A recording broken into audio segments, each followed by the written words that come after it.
and I know, stuff. it's not And good. on bikes. Oh, I see what you're saying. Yeah. The only problem is You don't wanna clean you don't wanna. They just light them Yeah. on fire. but we're going to start regardless. So I'd like to call to order this meeting of the Committee of Whole of July 29th or 22nd, 2019, and ask if there are any late additions to the agenda.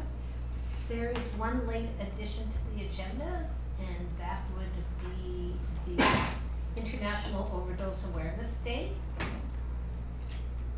Excellent. And which that's is on item already. F4. Okay, perfect. So then may I have a motion to approve the agenda as amended? And seconded. All in favor? Opposed? Carried. And a motion to adopt the minutes of the July 8th Committee of the Whole meeting. So moved. Okay, and seconded. Thank you. All in favor? Opposed? Right. And then we're right on to water matters.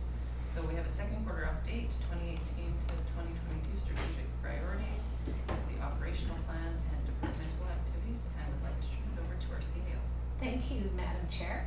The report before council is to provide you with an update on the second quarter for the strategic plan as well as the operational plans that have been going on. It's attached to my report, and the action plans associated with the strategic plan is also included and has been updated to inform council on the work items that stem from council's direction in the strategic plan. As I mentioned, there's been activity updates also provided by the departments, and which has an overview of the significant works items that have been dealt with during the second quarter. In the report itself, you'll see what I've been up to. I'm not going to name it all off. You all have probably read it because you do those kinds of things here. Progress has been made on the identified priorities for council for 2019, and these reports are put in front of you so that you can see the work that's been undertaken, and if there's any emerging issues that come up, that you're able to have that opportunity to discuss them. And this is done on a quarterly basis, and the next one will be in October. There are some items I do think I want to highlight. Let me just go into the report. If I just get down there. And that is in the second quarter for the Facebook followers, we've had 597 likes, which is an increase of 65 since the last quarter. And then Twitter followers is also up, and that's an increase of 7 since the last quarter. If there's any questions, I'm more than happy to answer them. And this is before council to receive for information. Okay, thank you. So do we have any questions?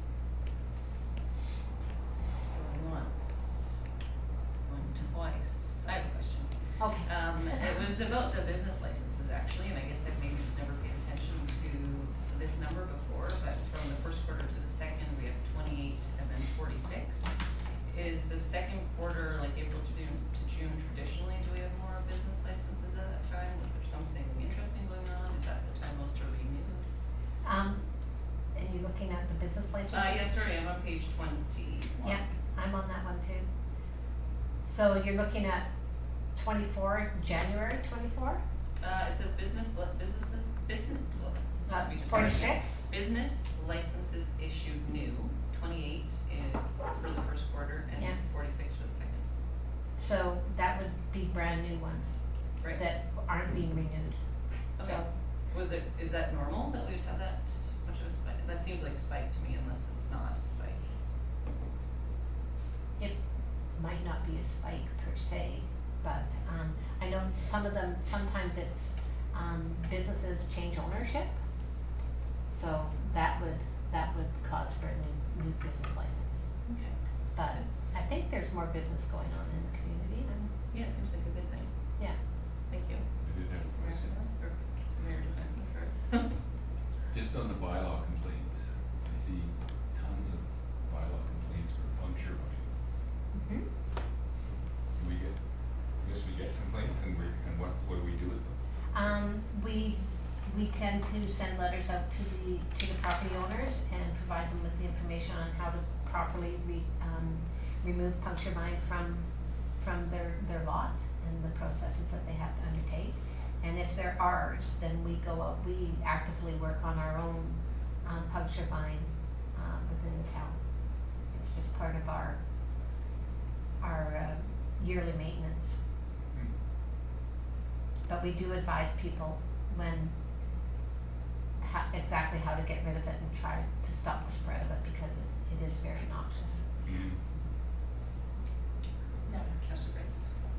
Thank you, Madam Chair.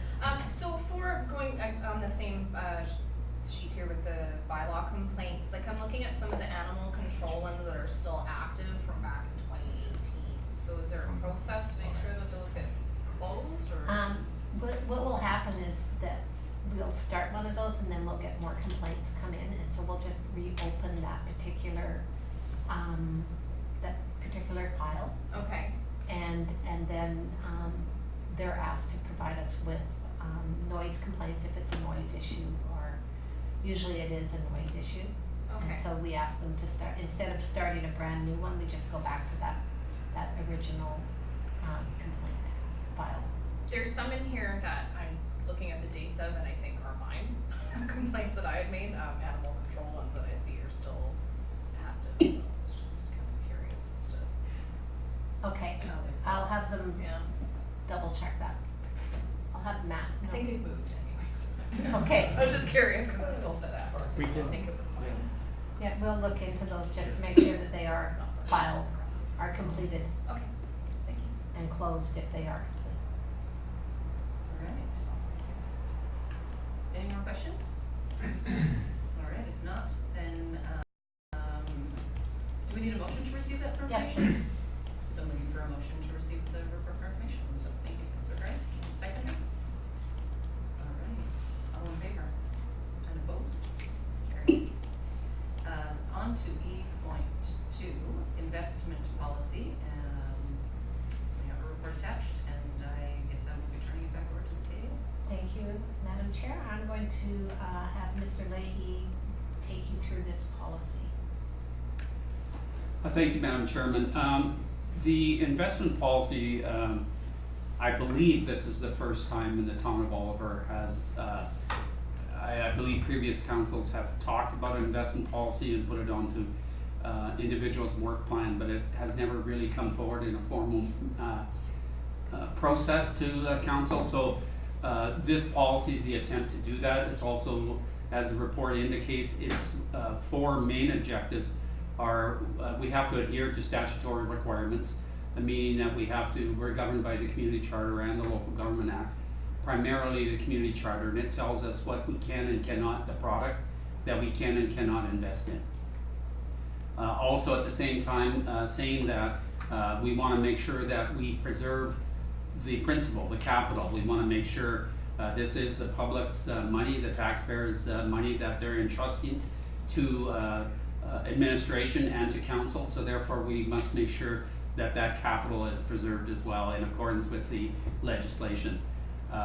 Saying that, however, the liquidity side of the objective is that at certain times, whether we do check runs, we do payroll runs, we buy capital infrastructure, we need that money at certain times. Of course, in the early part of the year, from January till May, we're in a process where we're paying money out until we actually get the money coming in from taxes.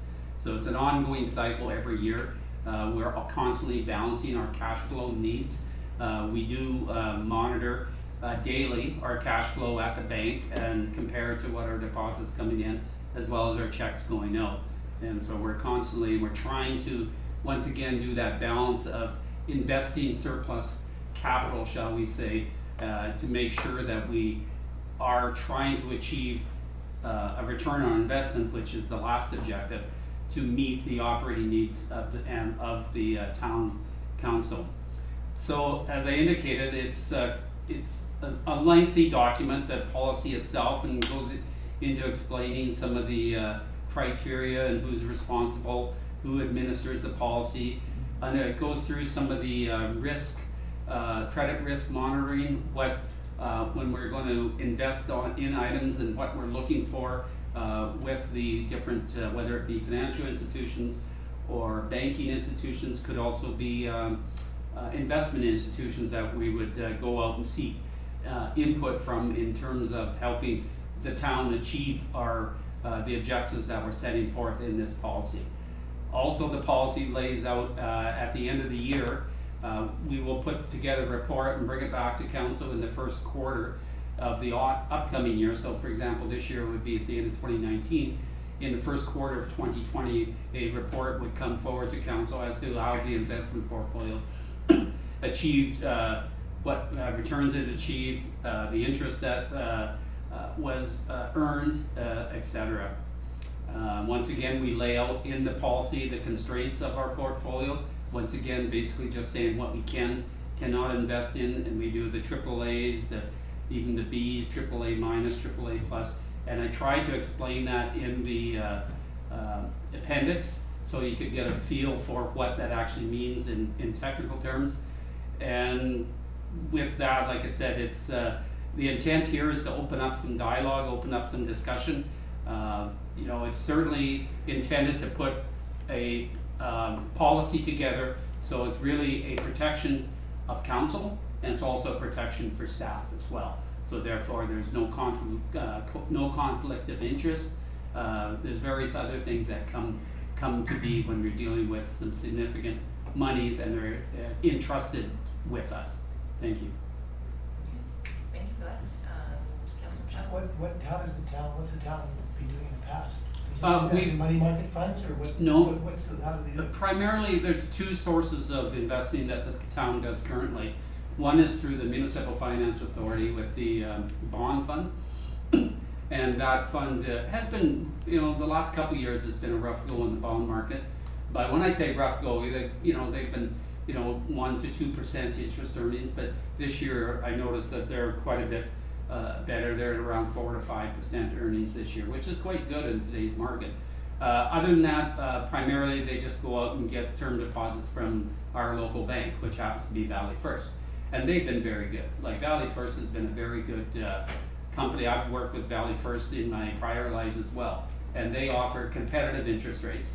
We also have a cash management agreement with the bank that any of the excess funds that are sitting in our account earn interest as well. And it's at quite a good rate. You wouldn't probably, the average person wouldn't get that rate themselves. But because we're a commercial entity, we can get a better banking arrangement through the bank. I always kind of thought municipalities invested through higher government. But I guess not. I guess we seek our own term deposits. It depends. Depends once again on the size of the municipality and the amount of money their investment portfolio is. Sometimes you can put out an RFP to hire an investment advisor who can look after your portfolio for you. Some municipalities have an investment advisor right on staff. That's their sole function, is to monitor the markets.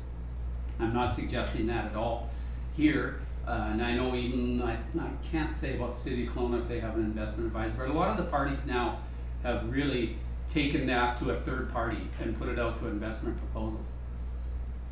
So in other words, our reserves are probably in term deposits?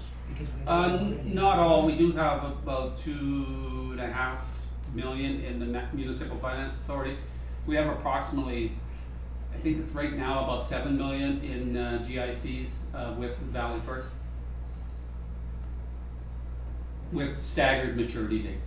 Mm-hmm. And that comprises our reserves or what? Basically, yes. Yeah. Thanks. Councillor Chris was up next. Thank you, Madam Chair. So are investments 100% guaranteed? Like, are they all GICs in term deposits, or is there a percentage that's? Right now, the ones with Valley First they're the GICs and they're guaranteed because of the type of, I believe it's in the back here, I think they're they're a chartered, they're classified as I think a Schedule 3 bank in Canada. There's different ratings they give. They are 100% guaranteed, the funds, but also the Municipal Finance Authority is the other one that we do invest with, and they are 100% guaranteed as well. Thank you. And Going back to the financial audit that was done for the town a while ago, one of the action items they talked about in there was checks and balances to provide some security to cash flow within the town. I'm just wondering where that check and balance is in here, about making those investments, and who has the ultimate authority and who signs off on it. I see that the CFO is responsible for it, but I don't see anyone else sort of tag teaming the Yeah. CFO. Yeah, that's a very good comment. Generally, you're right, it would make me more comfortable certainly if I had a second party as well, so we could certainly look at that as well. Usually, it is, like I said, depending on the size of the municipality, it's entrusted upon some sort of person who's responsible for the finance portfolio, but usually still the director oversees everything, so here it could certainly be the CAO. Any other comments, questions? So we have a recommendation, that the committee of the whole recommends council adopt the investment of surplus funds policy. Do we maybe, I was just looking for direction, do we maybe wanna send it, back to staff to have that check and balance added before we do that? I think that would be a good thing. Just some oversight. Would you like to make that one? I will make that motion then. So the motion would be. Send it back to staff or- Staff. Yeah, option one. That would be Checks and balances. Yeah, to include, Staff be directed to include, CAO as part of the signing authority on investments, in addition to this CFO.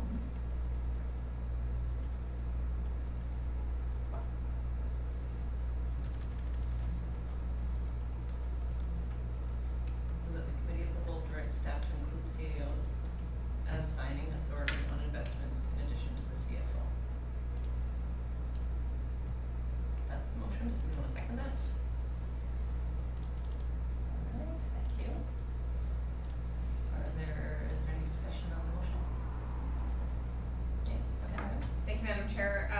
Through the chair to the CFO, is that sort of calm your uneasiness with the Oh, process? yeah, Is yeah, that- no, is by that all means, I think it would specifics of- certainly, yes. Yeah, no, I think at any point in time where you can have another party involved to segregate your duties a little bit, obviously we're small municipalities, that's hard to achieve at times.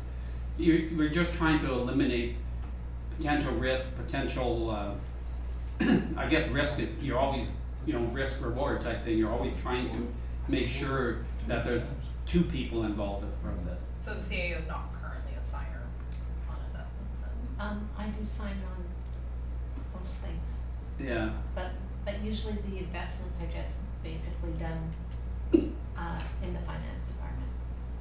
Okay, just making sure that's sort of the correct wording to achieve what we want to achieve here, if the CAO is already a signing authority, then. I'm a signing authority on some things, but, usually the investment is just done by the CFO. Okay. Okay, so if there's no more discussion, all in favor and opposed? And that is carried. Moving on to reserve and surplus funds policy. Lots of policies today.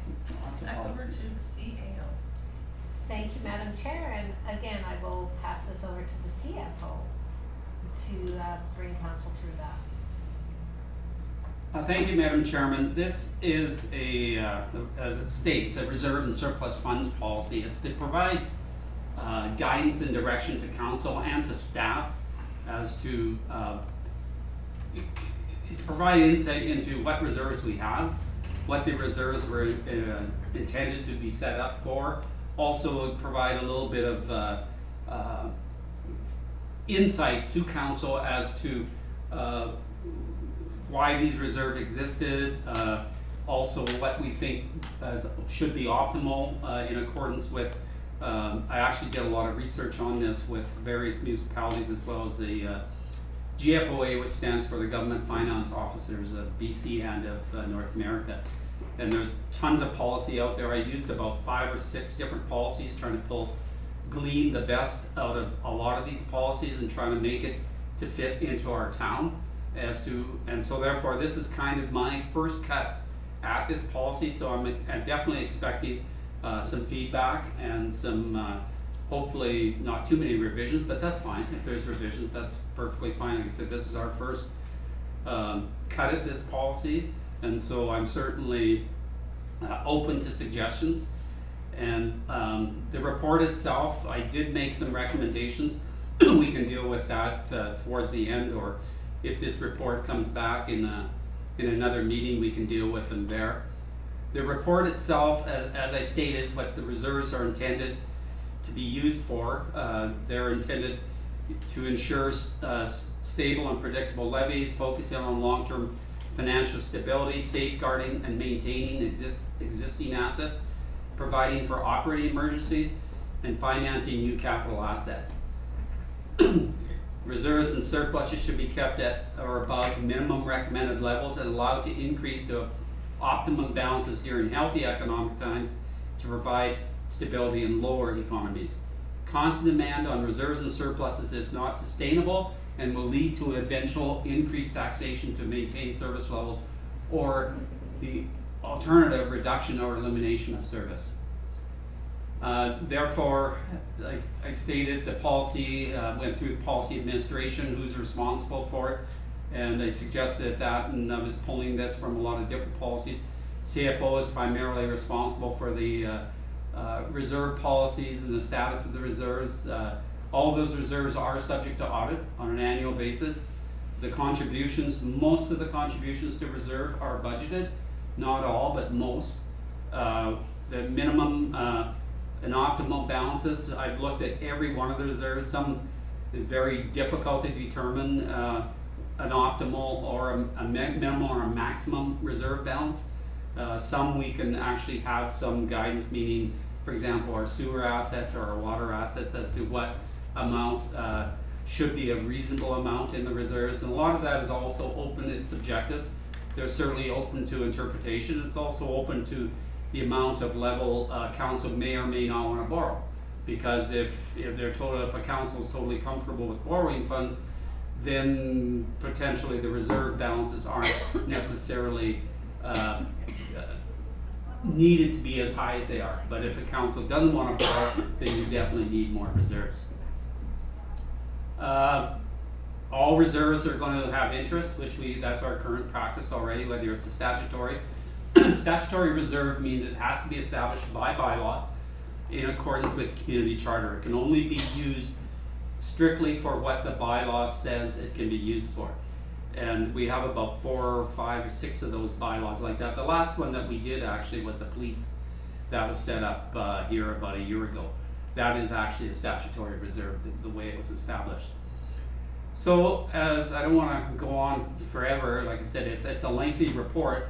I do go reserve by reserve. I give you a statement. These are from the audited 2018 financial statements, and the policy itself goes through all the different reserves that we have, what they're intended to do, and then at the very back is when we get into the suggested balances of the reserves. Thank you, Madam Chairman. Thank you. Do we have any questions? Councillor Thank you, Madam Chair. Through the chair to the CFO, it looks like, just at a first glance, that all the statutory reserves are in pretty good shape according to your minimum levels or optimum levels. And the one that seems to stick out is the fire department joint reserve, which is under by a bunch. And that's basically because of new fire equipment down the road. And then I think the desludging account is not there as well. Are those the two big ones that you think would need some help? Yeah, the equipment replacement reserve, the desludging, I'm not as concerned. I know certainly Sean can speak to that. We are putting away $15,000 a year. I talked to Sean about that reserve, and we're still looking at a term of 10 to 15 years before we have to do anything. And we've applied for that grant that we want to make some improvements over the next 5 years up there, and we still haven't heard back yet. Right. Okay. So I'm, you know, the fire reserve, it's one of those, where it's half does one, half does another. By that I mean, you can put money in a reserve and build it up that way for the next 20 years to buy a truck, or you debt finance the truck. It's one of the two ways you can do it, and both aren't wrong. And so it's, but they were getting very expensive. I know I remember when I was in Penticton, I think we went for a $600,000 or $700,000 truck that became $850,000 truck very quickly. Fire apparatuses are much more expensive than the cost of inflation. And why is that? I don't really care to speculate, but that just seems to be the norm in the emergency services. And so the fire protection, equipment replacement reserve certainly is the same way. What I'd like to see getting back to fire is, currently all we do is we take whatever surplus we have left at the end of the year and we put it into the equipment replacement reserve. Most places that I've ever been to, they actually budget a reserve transfer, and still if there's more excess, then they put it to the reserve. So that's an option that we're going to bring forward for the 2020 budget. And once again though, of course, we're always restricted, because of course, you know, we have a limited tax base to draw on, and so it's a tough choice. Equipment replacement is similar. You know, a lot of our we're certainly not extravagant, and I know you all around our community, you see the equipment that the guys are using, and so they do their best to try to maintain the assets, but it's less like anything. Eventually they have to be replaced, and so that's how come I'm always kind of a stickler for the equipment side of things. Roads and streets and infrastructure, a lot of that, you know, certainly it needs to be done. When we finish our the 9% tax increase that we're doing for the next 4 years to build up a tax base for the policing levy, then we don't have that. Currently we're using that for capital. In 4 or 5 years we won't have that, so then we're back to, okay, how are we going to finance those infrastructure? So it's you know, it's been a really good strategy right now, but yeah, it's going to, in 2022 or 2023, we're going to have to give some thought to that. Thank you. Councillor Mattis? Yeah, there will be a tax increase at that time to provide for capital. Just two things was, first one would be the lift station contingency. Could I get a little more clarity on that, possibly from the Director of Public Works, as to what is the contingency for? I know there's various lift stations throughout town. Is this to replace one of them completely? Is there one fails? Are there other things that I'm not aware of? It just seems like a lot of money. Yeah, I'm not gonna disagree with you. It's yeah, I think it was originally set up, well, it was set up before I took over, but I think we pulled some money out of there for pumps, but we haven't used a lot of the money over the years. And for any equipment failures, things that were unforeseen, well, I mean, we deal with that anyways, but I mean, maybe we should cap it at a certain level. Well, I guess I was, based on what you just said, I'd certainly suggest that fund be looked at for withdrawals in the past, what have we used it for, and should we look at transferring some of that out to a different reserve or other area where we could use the funds if we're over, you know, because you refer to optimal values here, and this one, if I hear correctly, is way beyond its optimal value. Something to look at. It's, Yeah, yeah, next it's budget cycle for sure. what's the optimal? 200, 200. And we're currently at 113. 113. I mean, I've only used it for, I think I used it once, once or twice for pump replacements, where our pumps just died and we had to quickly order an extra pump, and it, of course wasn't budgeted for, but you always want to keep some money in there. Lift stations are cheap to build, but That optimal number yeah. might be a little high, is all I was suggesting. Yeah. There may be opportunity there. The other one was in the policing reserve, and that's just more around in your policy, the 6.5. The language that's being used there is is actually not correct. This reserve has to do with a significant or incident for the police. Like if there were a murder or something significant within the town, then the burden for that, which can, apparently we were told can be upwards of $1 million for an investigation, falls on the town. So we were trying to build a contingency there. It's not so much related to the 9%, but rather there could be a significant incident. So it's just more the language. Okay. And 6.5 doesn't match what the purpose was. Thank you. Are there, Councillor Yeah, Michelle? just one other question there. DD 2.5, which is minimum, is that, is it statutory, we have to maintain that, or can future councils use different reserves and bring that down if they want, or? Which Because I one? notice in all the reserves, you've got a minimum level and an optimum level.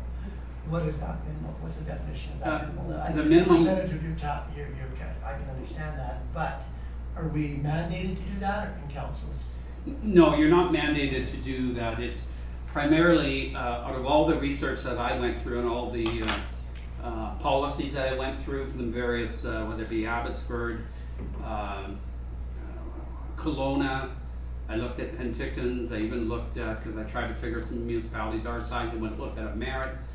A lot of people, they're all pretty much standard at 2.5% of your cost of your assets. And so that is it mandated? No. No. That was. Best practice. And that's minimal, right? Yeah, it's minimum, yeah. Councillor Mattis? Just one other point I should, and Councillor Michelle would probably remember this. I see in the notes here that there's a need to up the amount in the equipment reserve fund. And it wasn't that many years ago that we actually took money out because it was overfunded, and I'm sure Mr. Goodsell remembers that as well. Yeah. The council of the day said, oh, there's way more there than, let's use it to build roads, and so we did, and then now we're saying we need to put more back in because there's not enough. Yeah, one other fund we did that with was the pump contingency fund. I remember it was, Yeah. it had gone up quite high, and we pulled money out of that one. Yeah. But the equipment fund, we are looking at a hydrovac truck Yeah. coming up. Our street sweeper's only got so many more years. We put a lot of money into it. Should be good for a little bit, but yeah, it's just, we got some bigger ticket items coming up in the next 5 years. It's just, and those are all important things. It's just to show that these reserves are non-statutory ones anyways. and Mhm. They do shift and flow from one to the other as we need It's probably to have that flexibility. it. Absolutely. Mayor? Oh my God, I'm sorry. Clearly I have not shared enough since October. Couple things. Under the statutory reserves, the land sales reserve, I'm just wondering, there's no minimum level, no optimum level. It's a big chunk of cash sitting in there that we've tied up for purchasing land. I don't know that if we have any, like anything in our strategic plan that we're identifying, buying land for parks or playgrounds or anything like that. I'm just wondering if that's a reserve we should have maybe a closer look at. Does it need to be a statutory reserve, or if it is maintained as a statutory reserve, do we limit the amount of money that's kept in there? And that was my first comment. And the other one, I know I talked to the CAO about this, the capital works reserve, and we established a budget. That is not part of the list here, so we need to make sure that one doesn't fall off the table and decide whether it's a statutory or not reserve and policy associated with that reserve. I thought I read about that I somewhere. thought I read it in there. Yeah. Is it? No, it's not. I missed it. It's the one you're probably looking at is the road capital reserve. Yeah. This is a little different. This is more like a general capital reserve. It came out of the budget discussions. Right towards the tail end of our budget discussions, there was a motion passed. So the CO did have a comment regarding your first point. Yeah, I knew that we started a capital reserve. Thank you, Madam Chair. With respect to the Parks Reserve Fund, we do have in our OCP future parks, and that's right along the Tuckaluit Lake. So there's a big chunk of land that we're looking at to possibly buy in the future. That would come out of the land acquisition. Yes, that would come out of that land acquisition. Land sales. Yeah, land sales. With DCC. Councillor Schwarzenberg. No. Just the Um, development of it. Just in addition to that, I believe somewhere in the strategic plan, it says that we would consider purchasing land for affordable housing. Yeah. That would also come out of the land sale reserve, if I'm not mistaken. That's correct. I had a question or comment. I just noticed in the comments on, the Tuckaloo Water Reserve, it just says that this fund should be transferred into the Water Capital Reserve Fund. So if there's not a reason not to do that, should that maybe be wrapped into, the motion today or at some point? There's none in it. There's actually two reserves that are like that. I believe there's the Tuckanuit and the Sawmill Road Trust Fund. I didn't look at the quantity of the Yeah. description. Just before we Sure. leave that, I did wanna, answer the mayor's question about does the land, sale reserve have to be statutory? Yes, it does. That's under the community charter, any sale of land. Okay. So I, Yeah, question on yeah. that. So just, it is a statutory reserve, but, so your only option when you sell something is to put money in that reserve and buy more land? Like there's nothing else you can use it for? Thank you, Madam Chair. With regards to that, if, like what we did, with the airport, or not with the hotel, when we sold that, we used some of those funds to do the capital works towards it because it was for that, like improvements in front of it. So you do have that option when you're selling a piece of property and you're gonna be doing some upgrades to the capital works in front of it, that you can use the funds that you have collected from the sale of the property towards those upgrades. So we can use it to build buildings. That's good. My question now was about, just to make sure I understand, we can't do internal borrowing from a statutory reserve, or can we? Yeah, you can, you have to pay it back with interest, Yeah, and you have to obviously set the payment terms, you know, how much long it's gonna take to repay it, right, so you definitely can. you can, eh? Mhm. Okay, well, that's good to know. Yeah, Councillor Michelle. I think maybe one you're looking at, Pedro, was water capital charge fee, which is interesting because I was led to believe that you could only use that for, you couldn't just, and it's actually being recommended that it be consolidated to the water capital reserve account. That's a very old, I looked at that bylaw, that's that really old solid bylaw, Yeah, that's right. and I don't even know, I think we collected, is that 1,500 last year? It hasn't been much lately, and so it's one of those, I'd have to look at that again, I'm not even sure if that bylaw's It should have been repealed, or I is it? think it's probably been repealed I by Yeah. think it's been bylaw, repealed, there was quite a few repealed in the last but we'll have to. water Cause bylaw. Tom did a bunch of Yeah. repealing and consolidating. So The what are water we doing, bylaw. what are we doing currently when there's a subdivision, we just charge them $1,500 and we don't put it into this account? Yeah, it does. It goes into that account. Yeah. It goes Only into had the one water, sub- no, I do believe what we did was. I think it's in the water. The $1,500, if we collect it, we don't. We don't have $1,500 anymore, we have a Okay. connection fee. A connection fee, but if they pay DCCs, they don't have to pay that connection fee, is that correct? Is that the way that works? I believe that's true, Yeah. yeah. And so currently, we're just rolling that money into the water capital reserve account, or is it going into this account? It would go into the DCC bylaw, because they wouldn't be, because we've changed it to a connection fee from this capital charge reserve. In that bylaw, it indicates that if they pay DCCs for their development, Yeah. into the water, reserve, or the DCC reserve, then they don't have to pay that connection fee. And so it goes into the water DCC bylaw. And that one we can't use. You unless can only it's use it for- specified projects, that's right. Yeah. Mhm. Okay, So that wasn't the one, I was talking about the one right above it, but that Yeah. shows that there's two in a row that both suggest they should be somewhere else, so it kind of probably makes sense to clean those ones up. Are there any other comments or questions, or anybody wanna make a motion, or send back for more information or follow-up?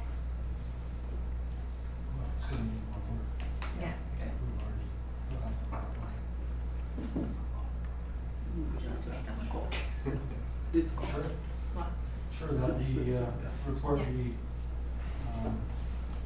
given back to staff for review based on the feedback from The the input. council. Yeah, Okay, there you go, that's all of those.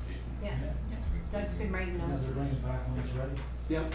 I'm sure, I don't know that they need to be told that. I think we have to make motions on that, right? Yeah, Yes, we like motions. Is there a seconder to that motion? Thanks, sir. All in favor? And opposed? And that is carried, thank you. All right, so we're on to business, F1. This is a presentation of joint services budgets, and it has my name attached, so shall I begin?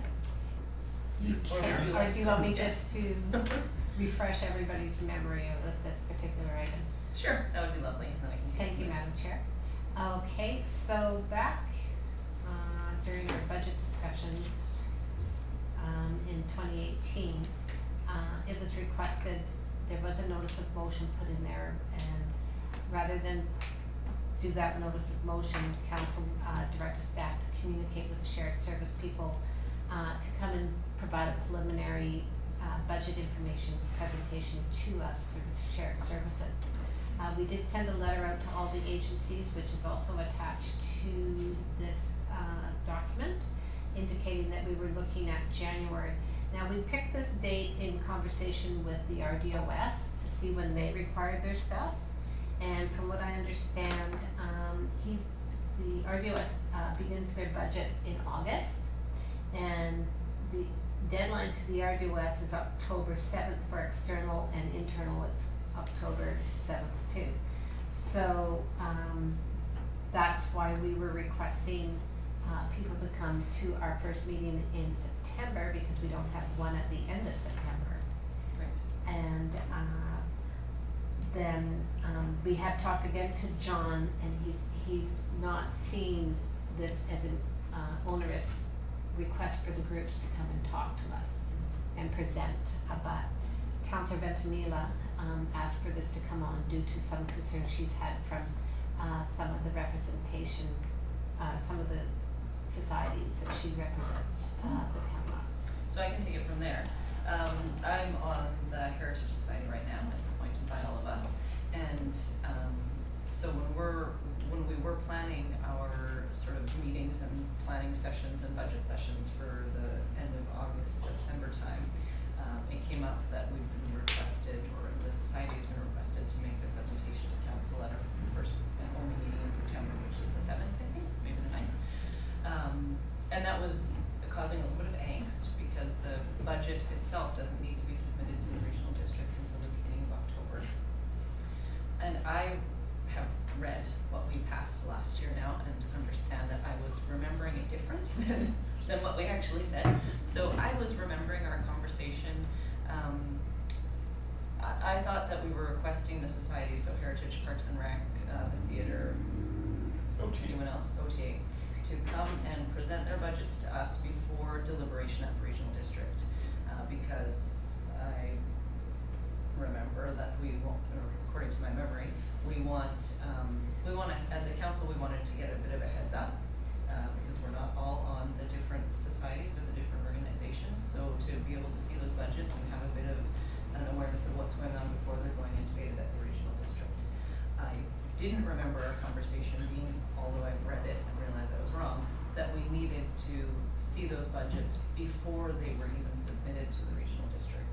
So because of the way that the timeline works out this year specifically, and I don't know if it would be like this every year, the regional district requesting the budgets be submitted at the beginning of October. We don't have a late September meeting, we only have a beginning of September meeting. I just feel like that puts a lot of extra pressure on these societies that are working, and to a large extent, with a group of volunteers, and trying to get all of their paperwork together, 3 weeks, 4 weeks before it's actually due to be submitted. We may end up seeing preliminary budgets, not final budgets, and seeing as the budgets are not actually debated until sometime in November, I think if we were to see the presentations after they're submitted, there's still plenty of time for us to have discussions, to make suggestions to our representative. And I just wanted to bring it back for discussion, number one.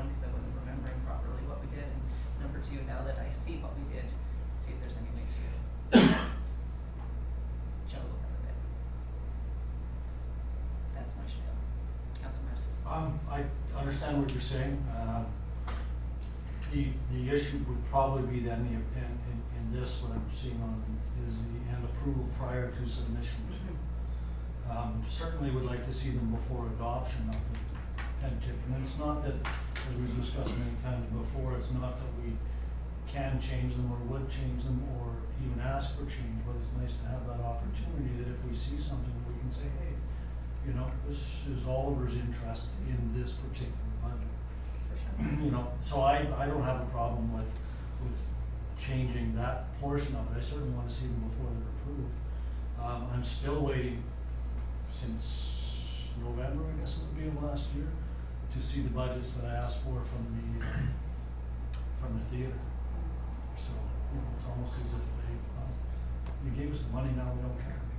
So I think, just to follow up with that, I think that if we, and honestly, I'm not sure how I got this in my head, but this is what I thought was happening.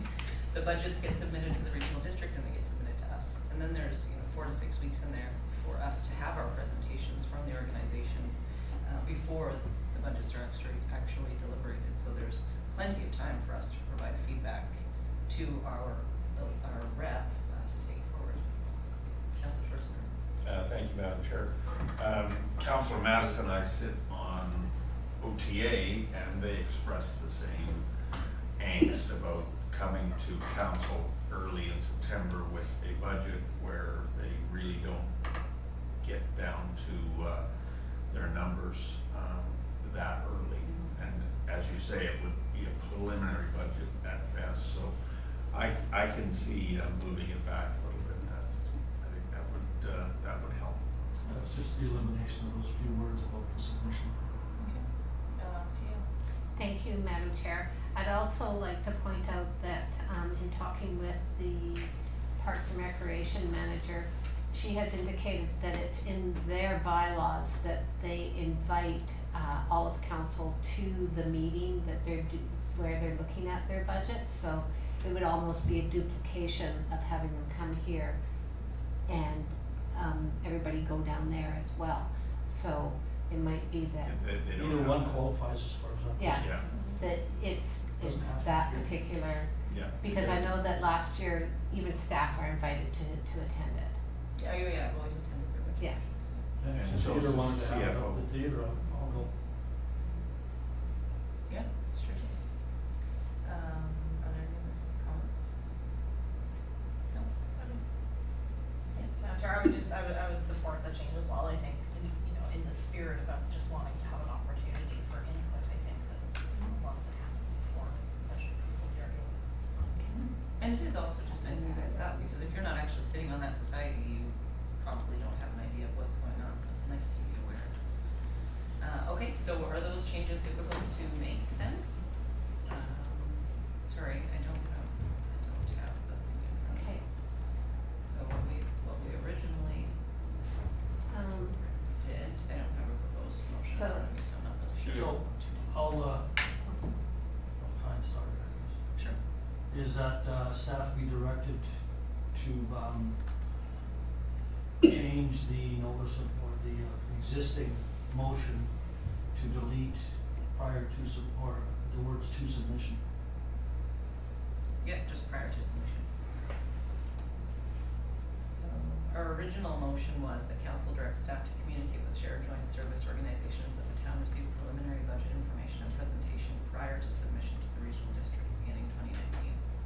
So Now it should really- say prior to adoption. Yeah, Yeah, prior It to should the say Well, just adoption. prior to adoption, it should be changed so that it says, only says prior to No, adoption. just don't do this one, do a brand new one.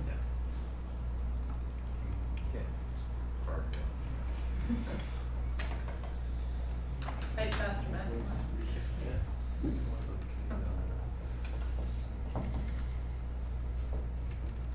It's funny how we remember things different than how they actually happen sometimes. Minutes don't record everything. Well, they recorded the truth. Yeah, it is. That was the action. That was it. That was not what I told myself I did.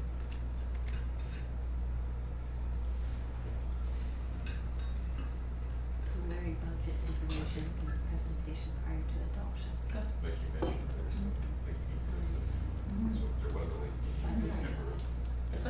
it's an extra month. wouldn't be an issue, Yeah. but Yeah. that sort of throws a wrench into it. And if Yeah, there are about USs who first want week of their, October. who want their stuff at the beginning of September, it's always gonna be that way. Yes, yeah. There's the motion. Okay, so the motion is that the committee of the whole directs staff to communicate with shared joint service organizations that the town receive preliminary budget information presentation, a preliminary budget presentation, preliminary, one word back, presentation prior to adoption by the regional district. Okay, and that's the motion on the floor. Is there a seconder for that? Councillor Grice. Is there any discussion? All those in favor? And opposed? And that's carried. Thank you very much. Next we have the draft Town of Oliver Youth Council Charter, and I will turn it over once again to our CEO. I'm doing a lot of talking today. Thank you, Madam Chair. So this report is in front of council to present the draft youth council charter for your review. It was one of the priorities of council, was to form a youth council that could provide an opportunity for the youth of our community to acquire greater knowledge of the municipal knowledge and appreciation. Let's put that in there, of local government, and to also give them the opportunity to participate in decision making. I have been in contact with the District of Clearwater. They formed a junior council a few years ago, and they were kind enough to share their junior council charter with us, which has been reviewed by their legal counsel, and so that's been drafted based on theirs. I have been working with Councillor Grice with regards to this, and we have developed it to a stage where we feel that it is ready to go forward to engage the school district. In this charter, it outlines the youth, the makeup of the youth, the council, the duties, responsibility of the youth council president and councillors, requirements for serving on the council, and then vacancies and the election. And they would also do an oath of office, similar to the ones that you as councillors do. So I do have a resolution in front of you for your consideration, and that is that council directs staff to forward the draft youth council charter as presented in the report of today's date, or July 27th, to Tracy Harrington at the SLSS for comment and request assistance in the formation of the council. And upon the formation of the youth council, provide an opportunity for the youth council to review and comment on the draft youth council charter prior to adoption by council. Okay, thank you. Are there any questions or comments? Okay. It was a tie. It was a total tie. His hand went up a little higher, Councillor Schwarzenberger. Thank you, Madam Chair. Just two questions. I think it looks great. My only question was, it's very specific, except when it says student council representatives, how many? It says one of this and one of that and one of another, but it doesn't say how many student council representatives there are going to be. Thank you. That would be the same students that are elected to the schools council. I don't know how many that is.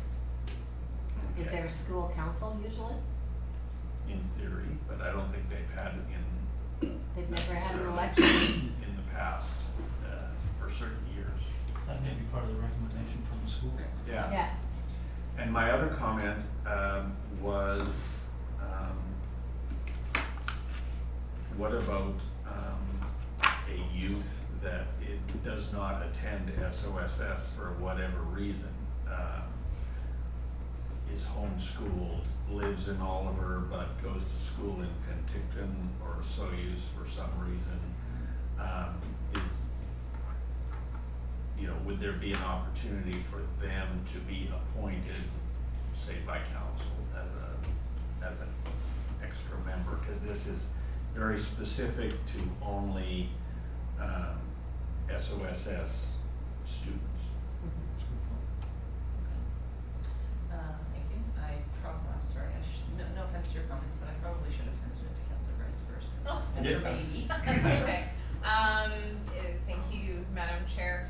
So to speak to that, I had wanted to cast a wider net to begin with as well, and I think that having it just be students of SOSS sort of simplified it. That being said, I don't necessarily wanna exclude other high school students, and I know that they have, you know, some of the homeschool students are involved in the high school in other ways as well, so there might be a way for the high school to just let that opportunity be known to students that are homeschooled as well. I don't know if it needs to be an extra seat.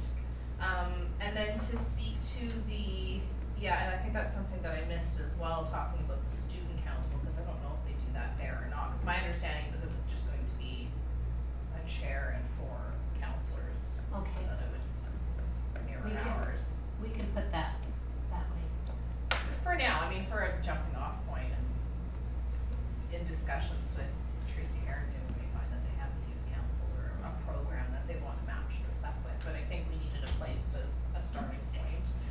I'd like to see, the first youth council have an opportunity to look at this charter and make changes or have input to it as well, but we need a place to begin. Okay, any other comments or questions? No, just that I would support Councillor Schwarzenberger, and there must be a full-time student at SOSS. Could be just must be a full-time student, you know. There is a ULearn center, there's all kinds of, As long as it was a high school age student, sorry. well, that's where there must be 18 years of age or younger coming to play. Does he have something to jump in with? But you'd have to put a minimum on it then of 13 or something like that. Thank you, Madam Chair. You did mention that lives in Oliver, but I know some students that go Lives to in SOSS Greater Oliver. do not, they Well, live in follows Osoyoos there, too. So yes, yeah, for sure. The students from other I communities. think it's important to live in all. Greater Oliver. One of your Janet's and you circled it. So within the Yeah, greater it's Oliver. right here. The line jar.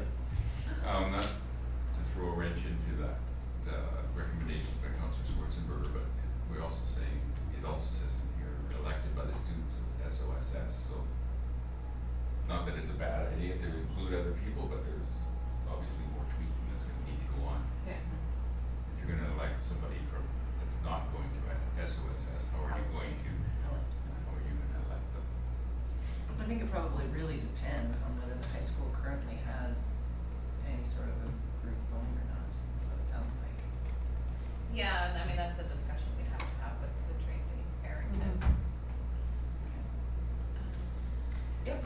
There was also one just, on the first page of the draft, because I had asked you to change it from junior to youth, the second heading, so there's purpose, and then it says the youth council.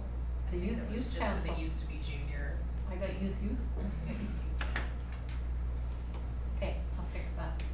Okay, I just did a search and replace. Yes. so, yes, Councillor Mattis? I think a lot of these things will be ironed out when it is discussed with SOSS, so I would make the motion that council direct staff to forward the draft youth council charter as presented in the CAO's report dated July 17th, 2019, to Tracy Harrington at SOSS to comment and request assistance in the formation of the council. And upon formation of the youth council, provide an opportunity for the youth council to review and comment on the draft youth council charter prior to adoption by council. Okay, is there a second for that motion? Guys, Go for it. It's yours. Are there any comments? Doesn't get recorded. So I would have one comment, I just wonder, should we, as well as doing that, should we include council's comments regarding, Those ones that I wrote down? yep, those ones? Because it's gonna be a discussion, Yeah. right? And so if council's comments or concerns are included and then their comments. Because what I was looking at, Responses. I was sort of looking at student council representatives or homeschooled within the greater Oliver area who are elected by the students at the South Okanagan Secondary School. Age limits up and down. There, I think there was one. There's a maximum of 18. Yeah. And No it's minimum. SOSS, right, so that. Yeah, but if keep it you're the minimum. homeschooled and it only says you have to be 18 or below, you have to have a bottom limit on it. 13, or Well, what it is should it just for? be grades 8 to 12. 8 to 12? That's the high school. Enrolled in grade 8 as well.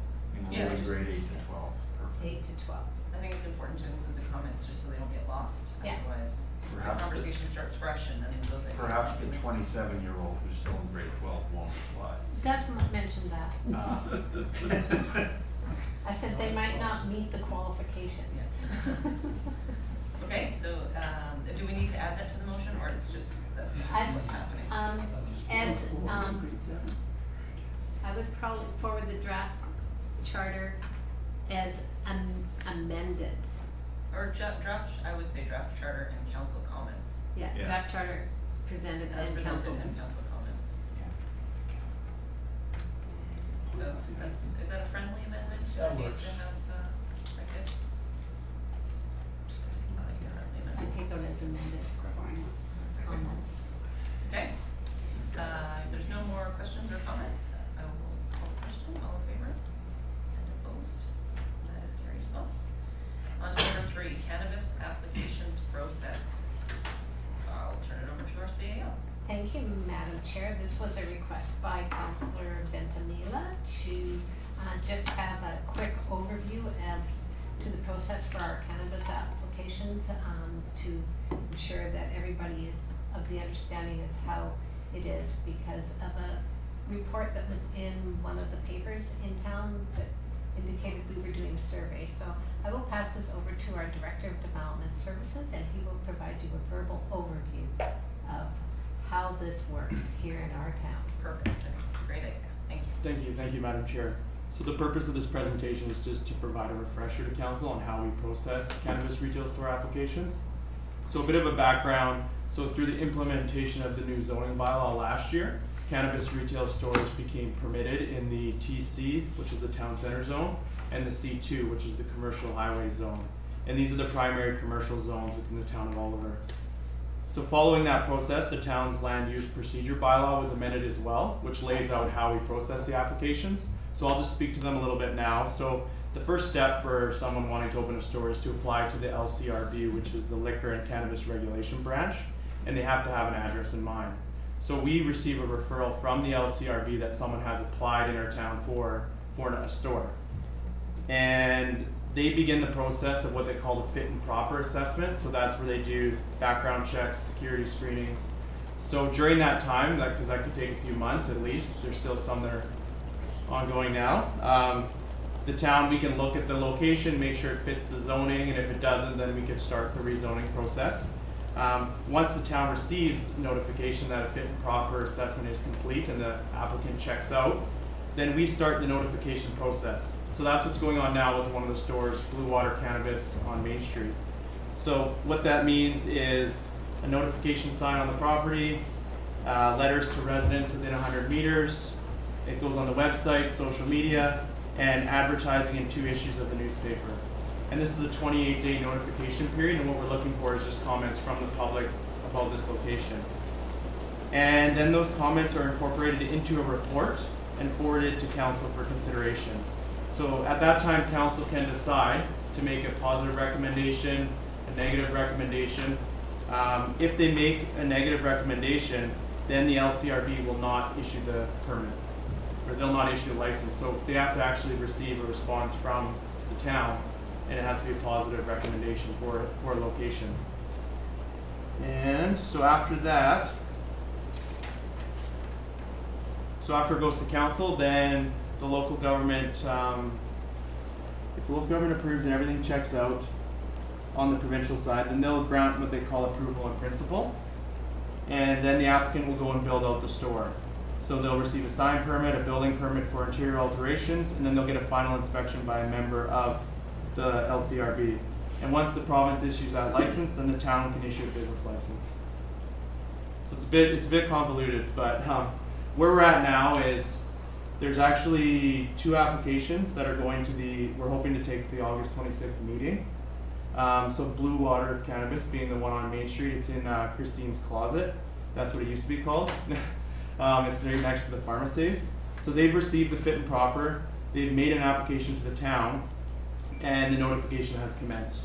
There's also the BC Cannabis Store on 225 5717 Main Street, and that's the new in the new mall next to Bosley's, that location there.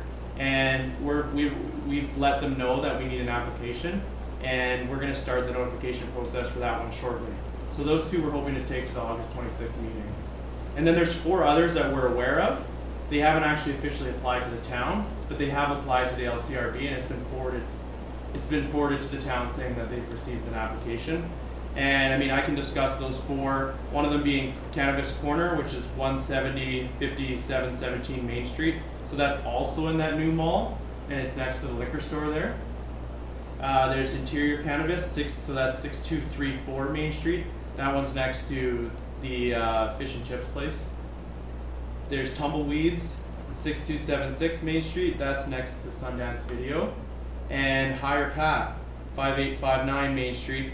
And that's one that went through a rezoning recently, and that's in the rental center building. Yeah, so like I said, that's 6 total. There's 2 that we're actively like processing at this time. The other 4 we're waiting to hear from the province. So that's a bit of a background, Madam Chair. Happy to answer any questions. Thank you. Roll the dice. Are there any questions or comments? I wish them all well. Yeah. Yes. I just have a couple of questions for Sure. clarification. So the notification process, that we're in the process of participating in, with that first one on Main Street, that's something that's mandatory, or is that unique to Oliver? Nope, that's definitely mandatory. So, I read in here that we have to actually, if we're gonna make like a recommendation for a positive recommendation, we have to take the public into account. We have to let them comment on it. Okay. Yeah. And that was my second question. So the LCRB receiving a positive recommendation is necessary for the application? Definitely, yeah. And if they hear nothing, so if the government chooses not to even respond, then they won't process it. So they need a positive recommendation, and it has to take the public into account. So that's why we do the 28-day notification Which I period. think we debated or talked about this at length during the process. Yeah. That it's different from a liquor application for that exact reason. Yeah, exactly. Yeah. So they definitely want to hear from the public. They want us to take the public into account, or you guys. Yeah. I think that's important that people know that it's a legislative thing. It's not unique to Oliver. This is just the way it works. You can't opt out of giving a comment on cannabis license. It's the same way you do for liquor. Right. Yeah. Okay. Any other comments or questions? No? Right. Thank you very much for that. I don't think that requires any action, just No. proceed. And item number 4, International Overdose Awareness Day. I'm not sure who would like to lead that one, Councillor Rice. Yep, so, thank you, Madam Chair. So August 31st is International Overdose Awareness Day, so just to give you some background on the day, the purpose is to raise awareness of overdose and reduce the stigma of drug-related death. It also acknowledges the grief felt by families and friends remembering those who have died or had permanent injury due to drug overdose.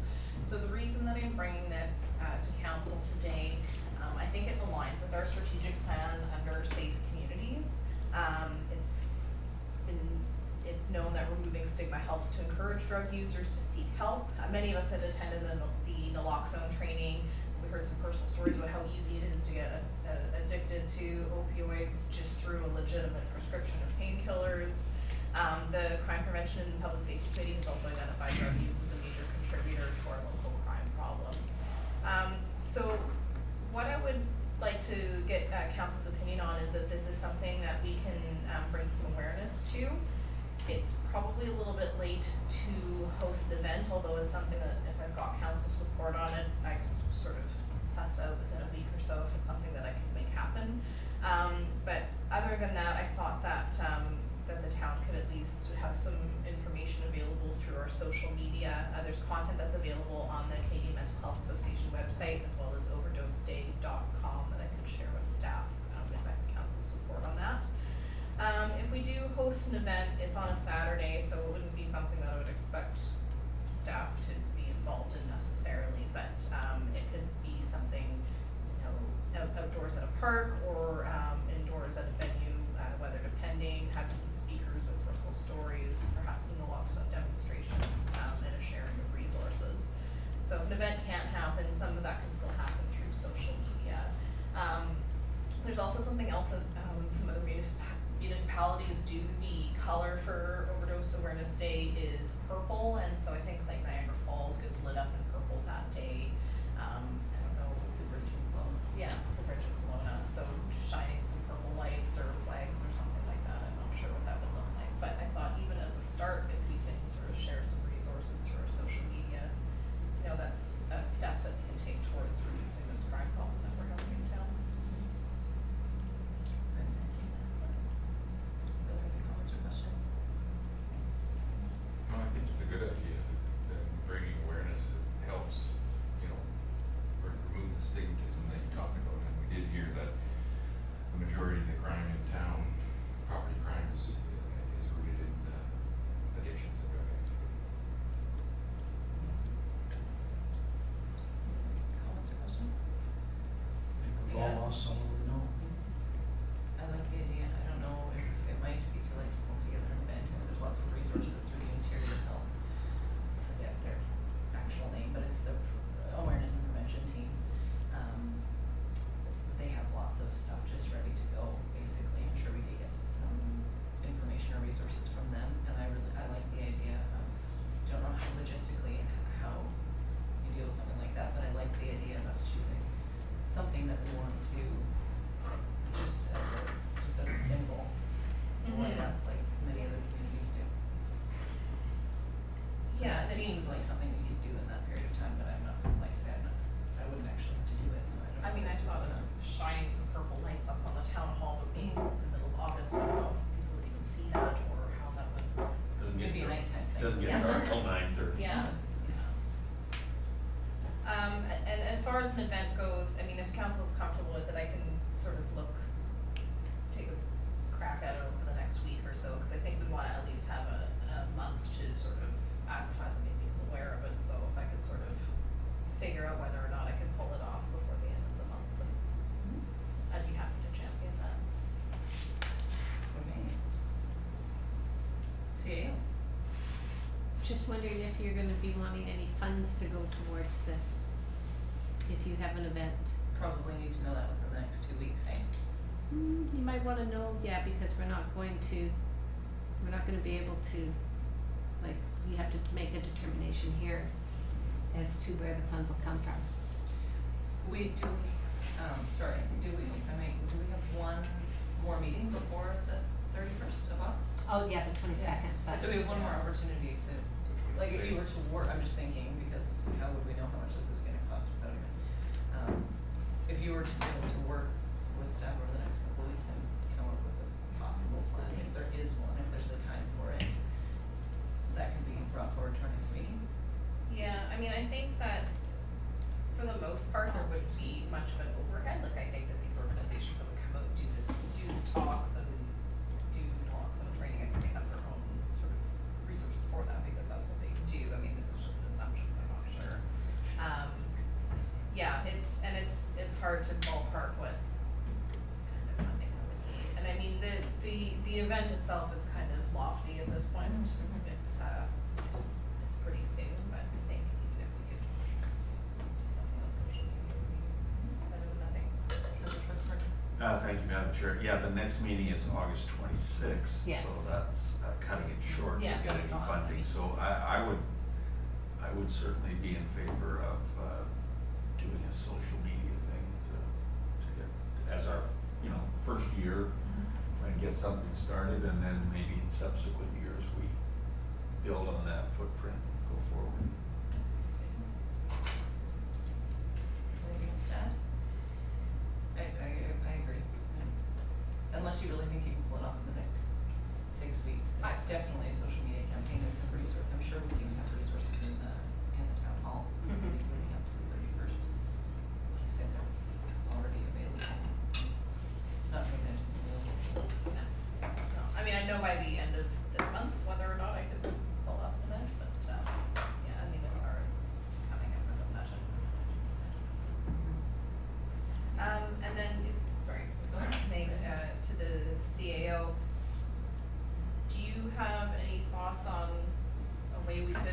light something up, or, I mean, I don't know. We might be able to put some floodlights on our town office even for the day. I'm thinking the town office, we might be able to come up with some. Some sort of lighting of. I'll task Darren with that. Some purple Okay. gels or Yeah. something, just to. Cause you leave it on all. Or even just evening have and some night. floodlights in the trees that can shine on the, Yeah.